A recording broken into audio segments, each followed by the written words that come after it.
From flesh to cloud, the last humans with one body for life. Welcome back. I am Adeline Atlas, 11 times published author. For all of human history, you got one body. That was the deal. One set of organs, one brain, one timeline.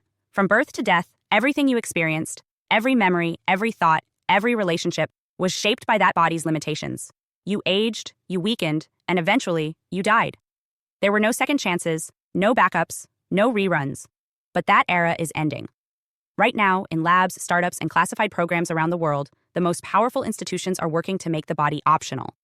Your consciousness, your memories, personality, skills, and emotional imprint is being reframed as data. And once something becomes data, it can be copied, stored, modified, transferred. We are the last generation expected to live and die in the same body we were born into. Future generations won't have that constraint, not if the trajectory holds. What's coming is not just life extension. It's body swapping, cloning, cloud-based consciousness. You will not live longer in one body. You will live repeatedly across platforms. That's the vision.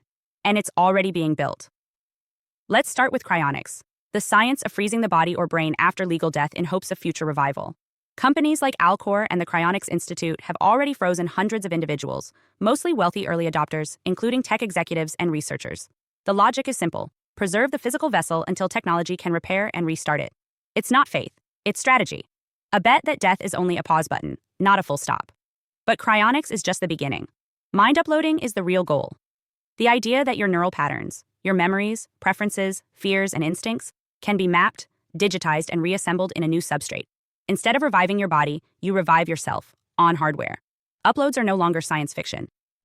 Companies like Nectomy, Neuralink, and Altos Labs are openly exploring neural recording, digital consciousness preservation, and brain emulation. The premise is this: if your thoughts can be tracked and your memories stored, then you can be preserved, even without a biological brain. And once that digital self exists, it can live in multiple environments: in VR, in android bodies, in cloned vessels grown in a lab, in simulation networks designed to replicate your preferred reality. You don't just beat death, you leave the body behind. Which brings us to DNA cloning, the ability to recreate your physical form, either as a replacement vessel or as a host for a stored consciousness. We've already cloned animals. China has cloned primates. Multiple firms are cloning pets for private clients. The leap to human cloning is not technological, it's legal. And when that line is crossed, bodies become reusable assets. You can download your mind into a fresh version of yourself. New skin, new organs, same personality, or maybe not the same, maybe just similar. That's the real tension. When you back yourself up, when you upload your memories and re-enter a new form, are you still you, or just a convincing replica? The companies pursuing digital consciousness don't like to answer that. Their marketing focuses on continuity, on preserving you. But what if the copy is just a simulation? What if it feels real, but isn't? What if something is lost in the transfer? These are no longer philosophical questions. They are legal and commercial ones. If your uploaded mind signs a contract, is it binding? If your clone commits a crime, are you liable? If your spouse falls in love with your backup instead of your body, what then? We are moving toward a society where identity is no longer tied to flesh, where the body is seen as a temporary interface, not a permanent self, where memory can be copied, consciousness can be duplicated, and your genetic code is just a source file for future versions. In that world, natural humans, those of us who live one life in one body, become the anomaly, the inconvenient originals. Think about how companies already treat data. They don't want one copy. They want backups, mirrors, redundancies, access from any location. Why would human identity be any different? Once we accept the brain as hardware, everything else follows. One body becomes a limitation. Aging becomes a bug to fix. Death becomes a software failure, not an ending. But here's what's not being said in public. Identity may not survive this process intact. You can clone a voice, you can replicate memories, you can even simulate emotion, but you cannot digitize presence. You cannot code intuition. You cannot transfer the unspoken, irrational aspects of human experience that exist between neurons, not in them. Consciousness is not just information. It is experience, embodiment, subjective awareness that cannot be measured by voltage or bandwidth. And yet, this new system treats your body as irrelevant. So ask yourself, if your body doesn't matter, what happens to everything it teaches you? The ache of exhaustion, the heat of embarrassment, the shiver of fear, the pleasure of touch, the silence of grief. These are not bugs. They are signals. And they are shaped by biology. Without a body, do you still learn the same way? Do you still feel the same consequences? Do you still grow? And if not, what exactly is being preserved? There's another layer here that few want to discuss: ownership. When your consciousness is stored in a server, who owns the server? Who owns the code? The backup? The clone? We are already seeing lawsuits over genetic patents, biometric data, and digital likeness rights.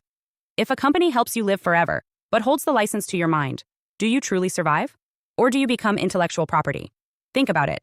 The body, with all its flaws, at least belonged to you.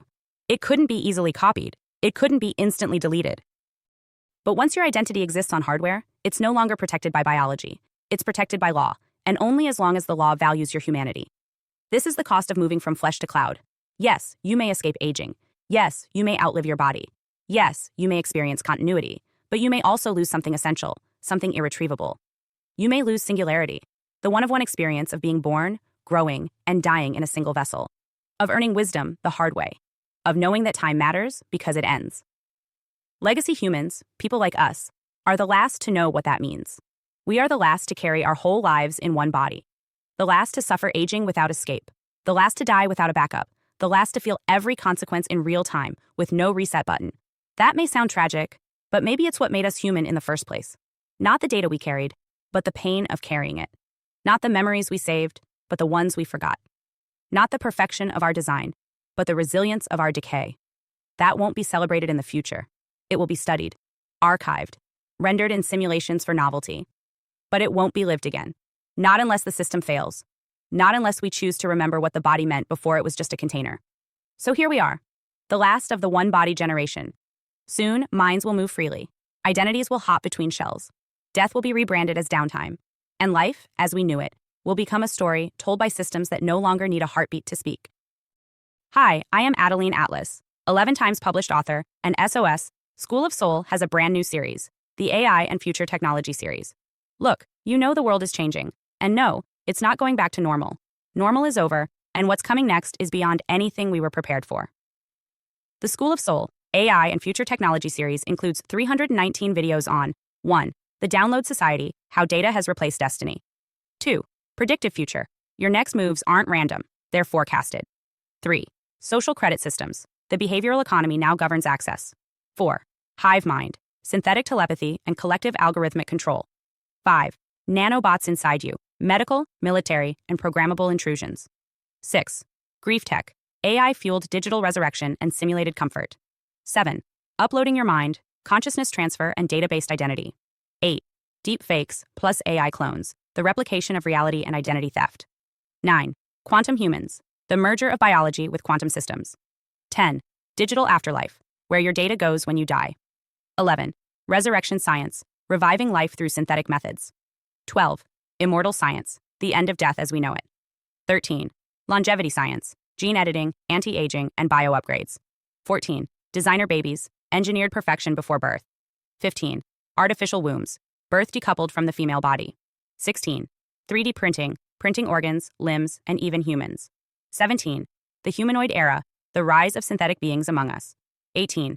Legacy humans, the slow phase-out of unmodified analog people. 19. Smart cities, algorithmic environments that watch and decide. 20. Cloud-based societies, citizenship without borders or bodies. 21. Hackable humans, emotion, memory, and behavior under code.